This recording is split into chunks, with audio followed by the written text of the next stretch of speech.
Hey, this is your girl, Crystal Jordan with Rolling Out, and I'm here with a very special cover conversation. Please help me welcome my guest today. She actually tore the screen up this past Easter weekend as Mahalia Jackson. It's my honor to welcome the very talented, very beautiful Danielle Brooks to Rolling Out. Hello. Hey, Danielle. Hi, how are you today, Crystal? I am great.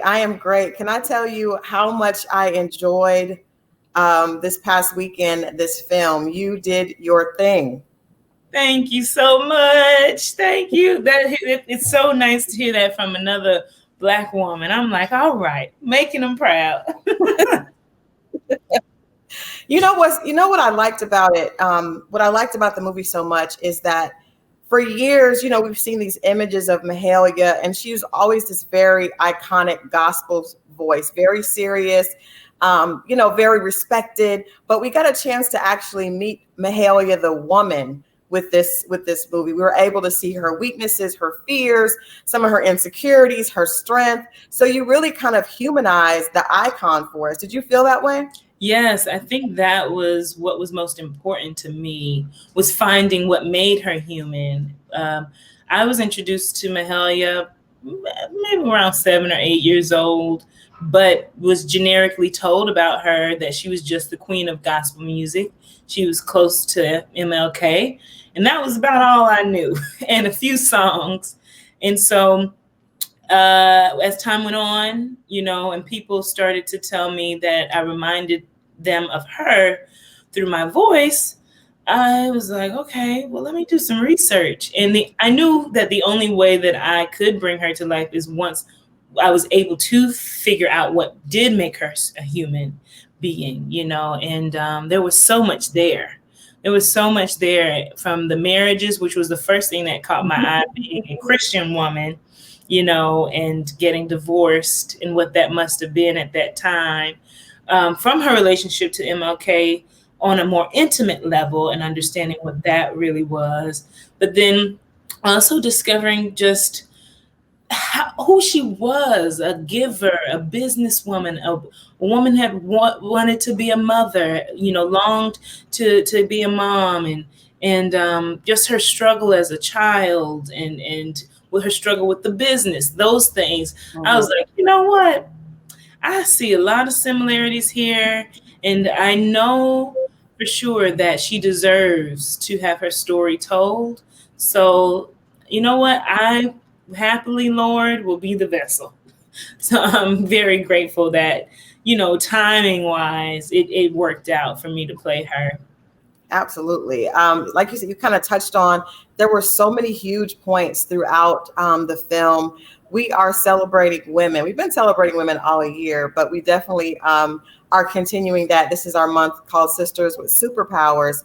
And I wanted to ask you, just actually, it's ironic. I interviewed Cynthia Erivo, and I asked her for women around her that were sisters with superpowers, for her. And she mentioned yourself. So I want to first, what is your superpower that you take with you? And then I also would like you to answer that for Mahalia, from what you learned from playing her character.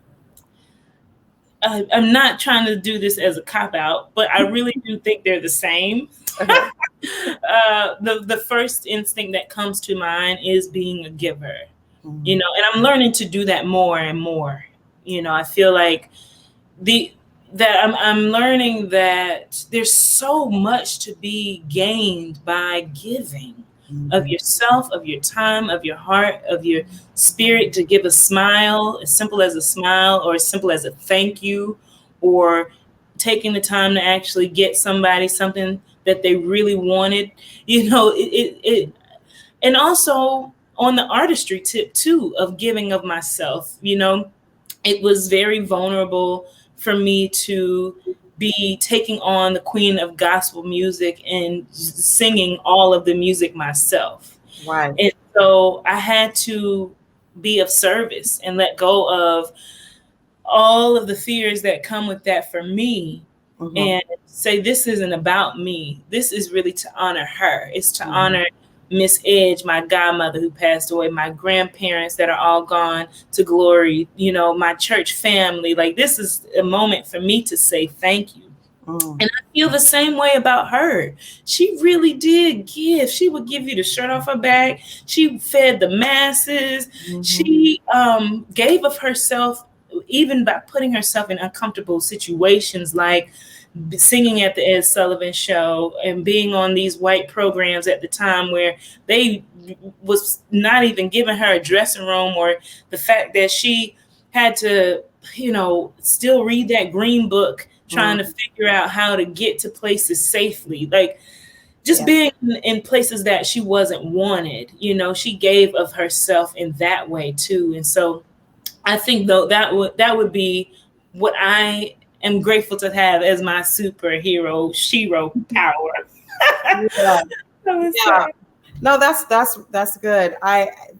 There's so much with this film, but one of the things that stood out to me is that she was a mentor. It was obvious that she really believed in uplifting other women. She gave her friend her beauty salon business, just said it belongs to her. She was a mentor for her pianist. There's a really complex relationship that they have throughout the movie. I want to ask your opinion because it seems like she was this mentor and she was also a giver, but then she also allowed some of maybe her insecurities or her stubbornness to keep her from being there for Mildred, maybe when Mildred needed her. So I love the idea of being able to show us a heroine who is imperfect, and we can still celebrate her without taking away because she did have some things she was struggling with. How do you feel about that relationship specifically with her and Mildred? Because we see her go back and apologize, but she was obviously wrong, but she was still doing the best she could, I think, for her. Yeah, Crystal, I think that's what's crazy is that we put these icons on these pedestals, and we don't allow any room for the humanity to shine through of what made them people. Ain't nobody perfect, right? So that was the same with Mahalia Jackson, and that's why I've tried to truly take a deep dive in who she was and to still do it in a respectful way where we're not just saying, speaking of her in a negative way, or like where you don't see where it's coming from, why she is the way she was. But the beauty of Mildred Falls that I love so much is we get to celebrate this unsung hero too, that normally would not ever, people wouldn't even know her name, Right. And she had such a huge impact in Mahalia's career, and shaping the sound of Mahalia Jackson. If it wasn't for Mildred, who was in her life for 20 plus years playing for her. Yeah. And Mahalia was on one key, and they spoke of another key. Mildred made her look good. You know what I mean? And the support that she gave her that is unseen. And so I like that we get to explore a bit about her life and her giving up, being with her family, and the fact that she stepped out of her comfort zone and traveled with her in the South and said, I know that my purpose is greater and I'm going to take this ride with you, Mahalia. So I just love the sisterhood there. And and the fun fact is that Jakina Kalikango, who plays Mildred, is my best friend. Oh my God. Yeah, her son is my godson and my daughter's her goddaughter. And we were the only two Black girls in our class of 18 at Juilliard. And so we've been sticking it out together, and we made a pact together that we would always support each other in our endeavors. And so I'm really grateful when Kenny and I approached her about playing Mildred. She, without hesitation, said yes without reading the script. That is why you are one of our sisters with superpowers. How beautiful is that story? That now I got to go back and watch it again, knowing that there's a real relationship between the two of you guys. That's beautiful. Thank you for sharing that. That's one of the big themes in the movie. Also, like you just mentioned, it's like, I think artists back then had to be so strong because there was this racial tension, and she was a trailblazer, but there's a scene where she says it feels like people either love me or hate me. I'm doing what I think I'm supposed to be doing, but it has such huge polar responses. Can you speak a little bit to how, you feel like she handled that, being, knowing that she felt like she was doing what was right, but then receiving so much criticism from both sides for her work? Yeah, I think she handled it the best way she could at the time. It's like there's no book written about how to successfully walk around in this world as an artist. There's just no book for it. And so she was trying to figure it out. She was such a unique artist because she was one of the few Black people that could cross over and really be in white households where they listened to her. And, she was able to sway votership, and there was just so much influence that she had even with white audiences. And so there was probably always this moment of feeling unliked, by either side, that I probably don't even have. I wouldn't even know what that would be like. I feel like in the books that I've read, they probably don't even talk about those things that she was dealing with on the balance of trying to do what's right and be liked at the same time. But one thing she did do was hold on to her faith, and I'm for sure that she probably called on God in those moments where she didn't know what to do. I wondered if, reading your background and knowing that you grew up in the church, if you felt a connection. Her calling was so strong, and she was unmovable, unshakable in what she felt like she was called to do. And that was consistent from, the opening until the close, is that she just never gave up faith. Do you think that the church, but then she also had very strong feelings about how committed others should be to that feeling as well. Growing up in the church, did you recognize, or did you connect with that feeling of just really being called, feeling like God has a calling on your life and needing to listen to that before listening to outside voices? For sure. I know for a fact that this was a God ordained piece. Like this got God all written all over it. and with me coming on to this project, I had other offers to play Mahalia Jackson with different people, and I just know that God sent me this direction for a reason. You know what I mean? And for me to work with Kenny Leon, who I just have so much respect for, and would do 500 more projects with him, because he's also on the path, like he's also a spiritual man. And so I know that you can't play at faith, right, and you can't play at your belief in God. I truly believe that. And so it was a moment where I got to thank God over and over and over through the 23 days that we shot this film.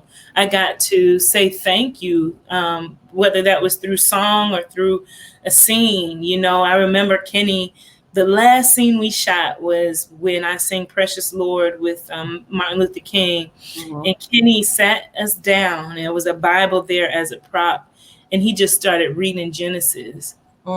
If you know Genesis, I'm not going to preach nothing, but if you know Genesis, do what you got to do.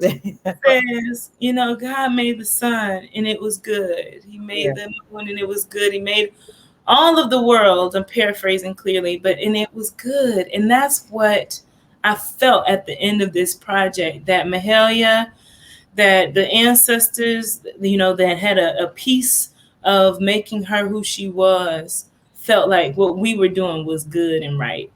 Nice. So that was a powerful scene too. It was nice being able to see not just the human side of Mahalia, but also through her eyes, a very human side of Dr. Martin Luther King. That And we didn't know that their friendship extended beyond. I mean, of course you would assume that, but we just, there's not been record of that type of relationship. So how did you feel playing those roles and playing that part of the movie? And was it interesting for you to see how they were able to support each other? Well, that's one thing I'm grateful that I got to come on as executive producer, co-executive producer, because I got a say in that. And that was one of the things that was really important to me. I was like, I remember like looking at old notes and being like, there's not enough intimacy between their relationship. We know the generic, like, let's get to truly what they were for each other. And they needed each other. And you're right. There's not like many written down stories about their connection, but there's pictures. There's like, I found so many pictures of them like right beside each other, at these events or even in more intimate spaces as friends. And so you do know how close, and even so much that after Martin's funeral, Mahalia like canceled a lot of her tour dates because she just needed a moment to recollect herself and be fueled again. Right. And so, that was very important to me, was finding the intimacy of their relationship. Yeah. Well, we talk a lot on my show here on Rolling Out. We talk a lot about relationships, and we got a chance to see how she kind of navigated or dealt with her the significant others, or just she likes pretty men. I'm not mad at her. What did you learn about love from playing? Yeah, I learned that love is a tricky thing. Because that's the thing about telling stories too. In this form of film, you only have so much time. There's so much that I learned about her relationships. Like, she ends up getting back with Ike. I knew that, but I knew when he came back with the money, I was like, he just bought himself a ticket to you get one. Yes, he did. But the crazy thing, Crystal, is that he moved in earlier lifetime. After they broke up, he moved back. He moved 1 block from her house. Oh, wow. I was like, how can we tell that in the story? We gotta tell people that, like, because I actually had an ex-boyfriend do that to me once. After we broke up, he moved a block away from where I was. I was like, what is this? Is that love, or is that a little stalkerish? Would you say it's love or what? A little stalkerish. It's like either on the border. I don't know. But love is a tricky thing. But that's the other part too, is like finding out the why they broke up. Yeah. It's challenging because us, and it still happens. Like, in our community, we don't talk about things, or we try to ignore certain things or push it aside and be quiet about things that happen to us. And I feel like that's why it was tough for us to find the why. Yeah. But yeah, so she had her mans. She did. But again, that just goes to the human side of her. You know what I mean? I love that even when it wasn't her husband, I guess it was her boyfriend. Russell, Russell. He was, oh my God, that was a beautiful love story, short love story in there. And then she just got married to replace that. I think that's a very real thing that a lot of us do. Just try to replace it, and it doesn't work. Nope. I'm trying to do this thing one time. That's the one thing from Mahalia. A lesson I learned. I'm not trying to repeat. Well, I want to ask you one last question. Again, I said we're celebrating sisters with superpowers, and I think this movie and even other things that you've done. Of course, a lot of people recognize you from Orange Is the New Black, but you've The Color Purple. You've had this sense of excellence in the things that you've been able to do. And then also we see you as obviously an example of sisters that are supporting other sisters in a relationship with your friend. What would be one thing that you would give to your younger self, and that you would want to give also to young women that want to come up in your shoes, looking to have the confidence and to be able to get to where you are? What is that one ingredient that you would like to add to their mix to help them get to this place? I would say stay focused.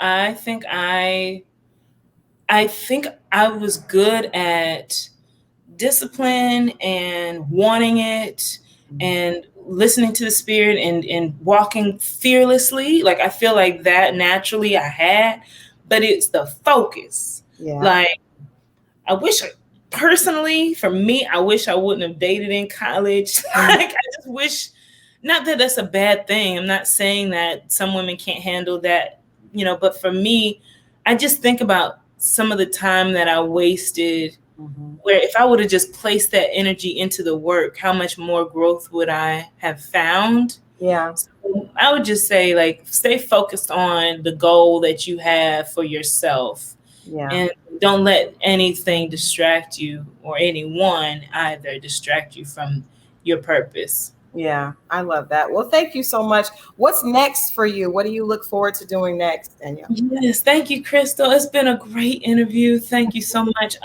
What's next for me is the music for Mahalia is out on all platforms, so you can get the soundtrack now, which I'm super excited about. And then I am in Vancouver shooting Peacemaker, the TV show for HBO Max that's starring John Cena and directed and written by James Gunn, who's done Suicide Squad and Guardians of the Galaxy.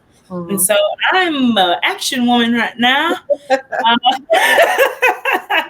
And I have a few other fun projects coming up where I'm going to be hosting a show and there's a lot of things on the horizon. So life is good. I'm grateful to still be working during this pandemic and still be connected to family and friends during all of this craziness. And I hope you're doing well. Yes, I am. We're excited, like I said, just to be able to celebrate. My middle name is Danielle, spelled exactly like yours. So I a little bit of connection there. But thank you so much. We are rooting you on. And I love the fact that you are spreading your wings and getting a chance to do so many different types of projects. That's a beautiful thing. So keep shining, my sister. We're definitely rooting you on, and we'll definitely keep sending love your way. Thank you so much. Sending you love. All right.